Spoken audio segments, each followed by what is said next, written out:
சிமியோனும் லேவியும் சீகேமை மட்டும் இல்லை மொத்த ஊரையும் வெட்டி போட்டது இல்லாமல் அவங்க தங்கச்சியை தீட்டுப்படுத்தினதுக்காக அந்த ஊரையே கொள்ளையடிச்சிட்டாங்க. அதாவது அவங்களுடைய ஆடு மாடுகள், வீட்டில் இருந்த பொருட்கள், வயல்வெளியில் இருந்த பொருட்கள் அத்தனையும் கொள்ளையடிச்சிட்டு போயிட்டாங்க.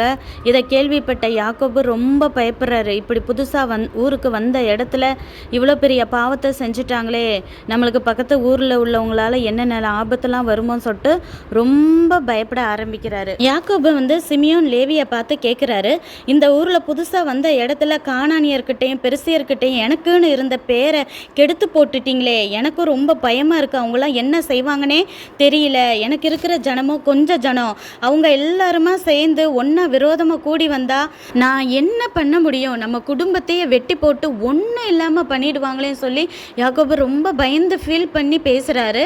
அதுக்கு அண்ணன்மாரெல்லாம் சொல்கிறாங்க, அவங்க மட்டும் என் தங்கச்சியை ஒழுக்கக்கேடான பெண்ணை போல நடத்தலாமா அப்படின்னு சொல்லிட்டு திரும்ப சண்டை போடுறாங்க. இப்பயும் கூட ஒருத்தர் செய்கிற தவறுக்காக ஒட்டுமொத்த குடும்பத்தையும் பிரித்து விடுறது, பழி வாங்குறதுன்னு தந்திரமாக செய்கிறவங்க பல பேர் இருக்காங்க. இப்படிப்பட்டவங்கெல்லாம் மனம் திருந்துங்க.